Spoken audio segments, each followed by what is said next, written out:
Donald ট্ৰাম্পে Greenland পায় নে নাপায় নাজানো, কিন্তু অসম পুলিচে চোৰ খেদি ভুলতে নাগালেণ্ড পাই গ'ল।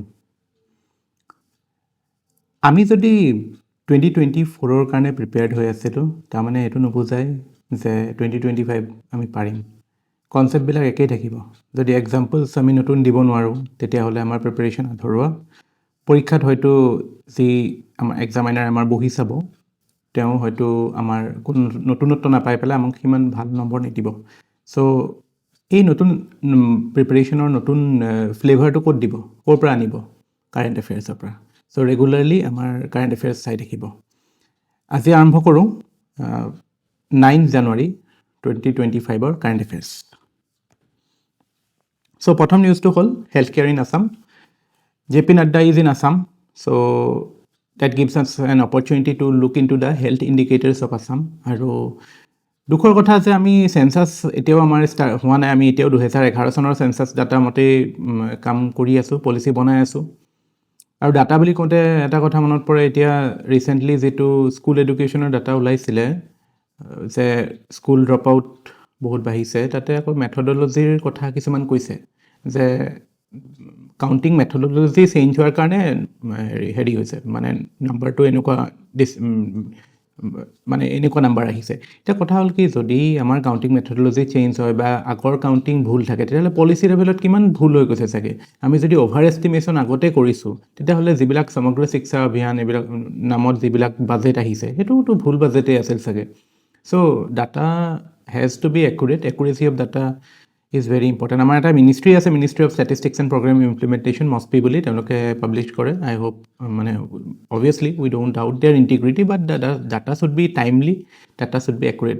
লাইক মই এদিন কৈছিলোঁ আপোনালোকক যে in God we trust and rest of us should bring data. এজন ডাঙৰ আমেৰিকান মেনেজমেণ্ট আইকনে কৈছিলে। চ' হেভিং ছেইড ডেট, হেল্থ ইণ্ডিকেটৰ্ছৰ ক্ষেত্ৰত আমি যদি চাওঁ, অসমৰ ক্ষেত্ৰত দেখা পাওঁ, আৰু আমি এইটোত যিটো ডাটা ল'ম, এইটো basically national family health survey 5, মানে 2019-20 ডাটা। আৰু এইটো আমি কম্পেয়াৰ কৰিম তাৰ আগত যিটো NFHS 4 হৈছিলে 2015-16 সেইটোৰ লগত। চ' তাৰ লগতে আমি অল ইণ্ডিয়া লেভেল ডাটাটো চাম। এইখিনি ডিটেইলছত আপোনালোকে নোটছত পাব, মই জাষ্ট এটা থুলমূলকৈ এইখিনিত ক'ম আপোনালোকক। IMR মানে ইম্পৰ্টেণ্ট হেল্থ ইণ্ডিকেটৰ বা হেল্থৰ ষ্টেটাছ বুলি ক'লে কি? IMR কথা আহে প্ৰথমতে। ইনফেণ্ট মৰ্টেলিটি ৰেট, মানে প্ৰত্যেক 1000 লাইভ বাৰ্থছত কিমান ডেথ হৈছে। Unfortunately that number is still 32, all India level এতিয়া 28, বাট থেংকফুলি আমি মানে আমাৰ লাষ্ট 2015-16ত তেতিয়া ইয়াতকৈ বহুত বেছি আছিল, 48 আছিল। So' that we are doing well. তাৰপিছত full vaccination, that is something we should have achieved, মানে we should have achieved a bigger figure. 66% হে, মানে তাৰমানে কি, মানে বাকী ধৰক 1 আউট অফ মানে কিমান হ'ব আপোনাৰ, এৰাউণ্ড 1/4 to 1/5 ৰাফলি তাৰ ভিতৰতে হ'ব। সিমানখিনি মানুহে, সিমানখিনি বাচ্চা are out of the ambit of vaccination. So' তাৰ কনচিকুৱেঞ্চটো আমি চবেই জানো। চ' তাৰ উপৰিও maternal mortality rate, all India is 103, but Assam is one of the worst cases. এতিয়াও মানে আমাৰ 150 ওপৰত, ইটছ ইনফেক্ট 195, but again I will put a word of caution, যেতিয়ালৈকে চেঞ্চাছ ডাটা নাহে তেতিয়ালৈকে আমি ফুল প্ৰুফ এইবিলাক বস্তু ক'ব নোৱাৰোঁ।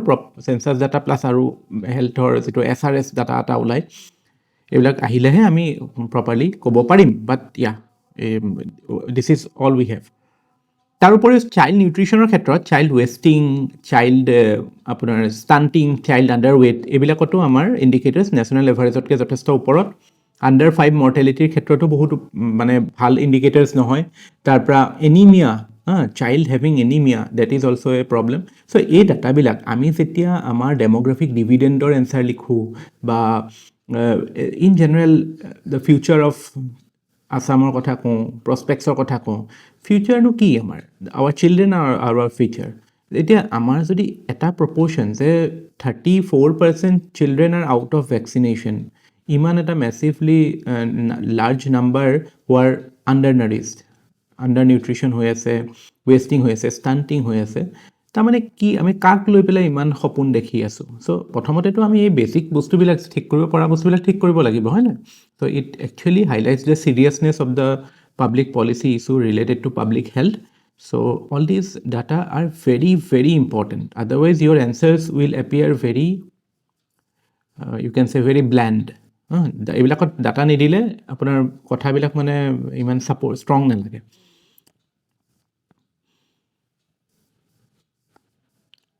চাইল্ড হেল্থৰ ক্ষেত্ৰত এইটো আণ্ডাৰৱেট, ষ্টাণ্টেড, এইবিলাকত যিবিলাক প্ৰব্লেম আছে. ষ্টাণ্টেড বা আণ্ডাৰৱেটৰ মিনিংটো I hope you know'. when you are saying somebody is wasted মানে কি ৱেইট, যিমান ৱেইট থাকিব লাগে তাৰ হাইট অনুযায়ী সেইটো নাই.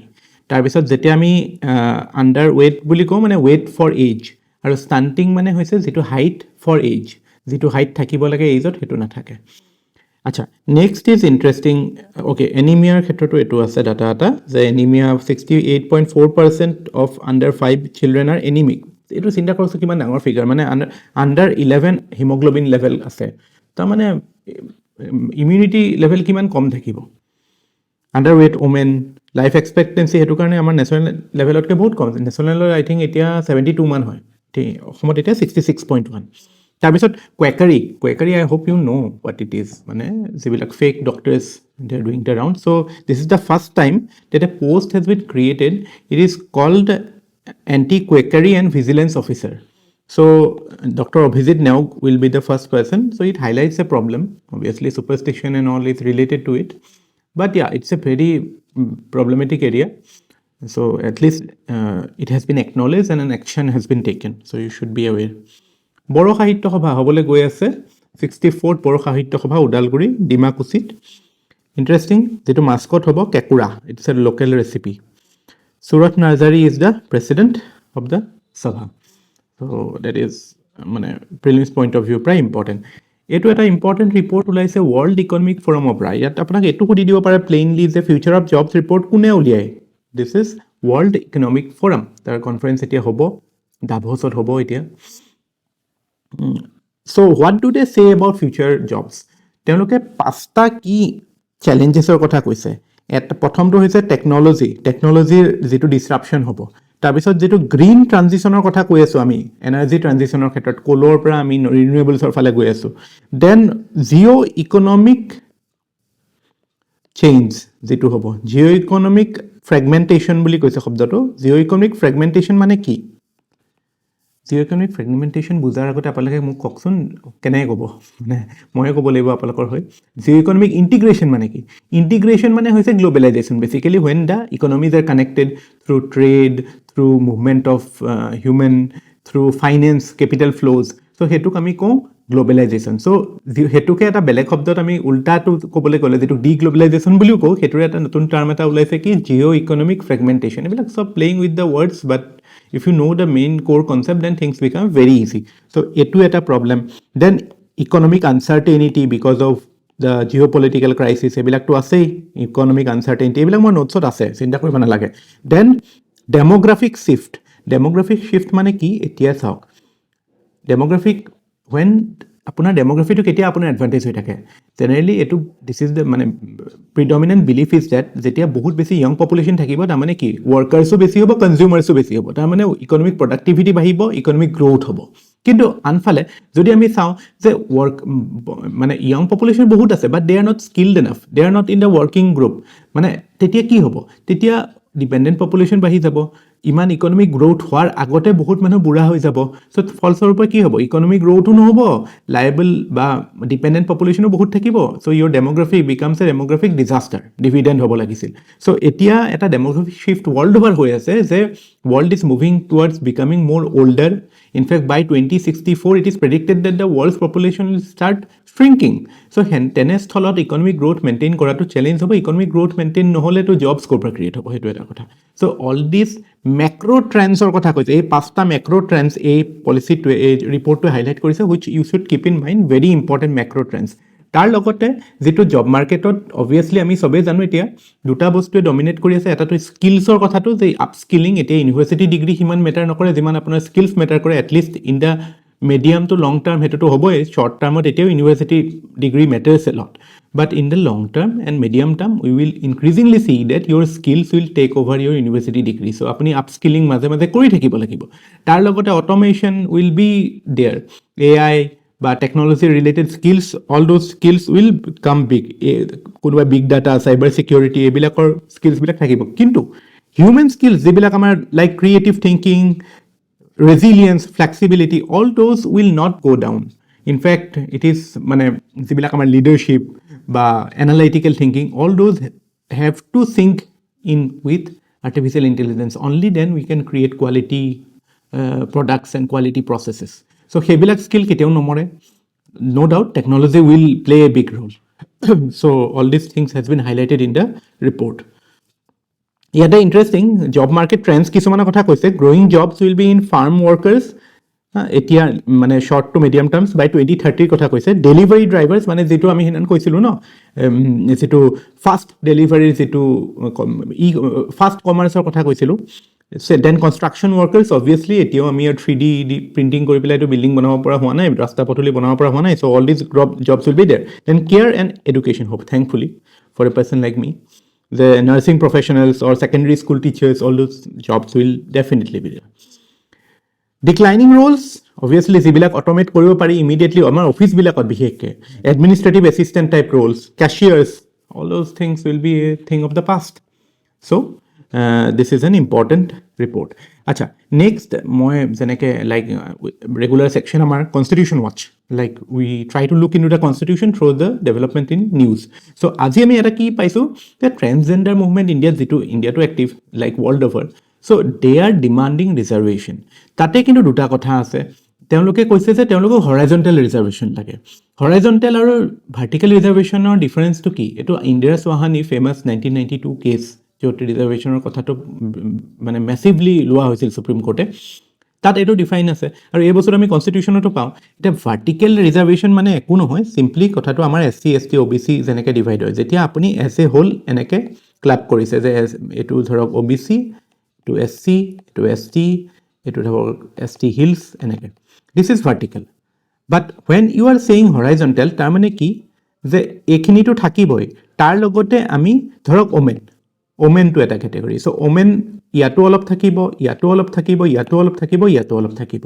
চ' বেচিকেলি বেনিফিটছ যেতিয়া চব জেগাতে ইকুৱেলি শ্বেয়াৰ হ'ব তাৰমানে কি you are accepting the fact that women অকল এজ এ ছেপাৰেট ক্লাছ বুলিয়ে নহয় within women also' there are marginalise groups who R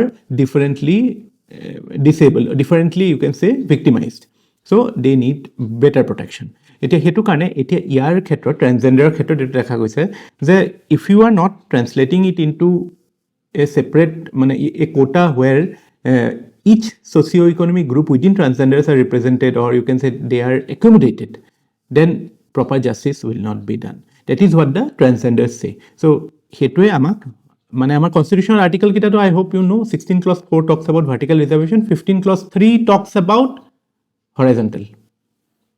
So all these things are important. Then next is regarding dam safety. Ami Sinda Koriaso, Mega Dam, Yalung Sampo. But what is the status of our dams?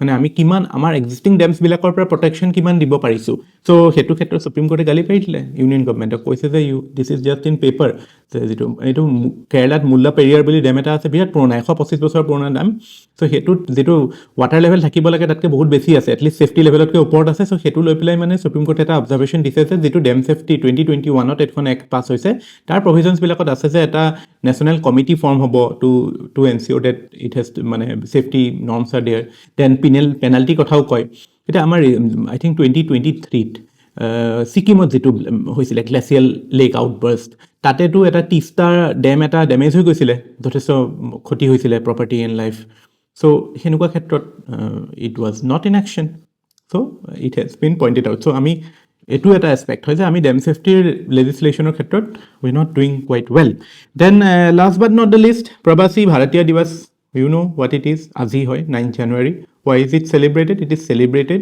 to acknowledge the contribution of overseas Indians and what is its historic significance it is the day on which Mahatma Gandhi came back to India from South Africa so this is it for today so thank you আৰু কাইলৈ লগ পাম আকৌ নতুন current affairs লৈ পেলাই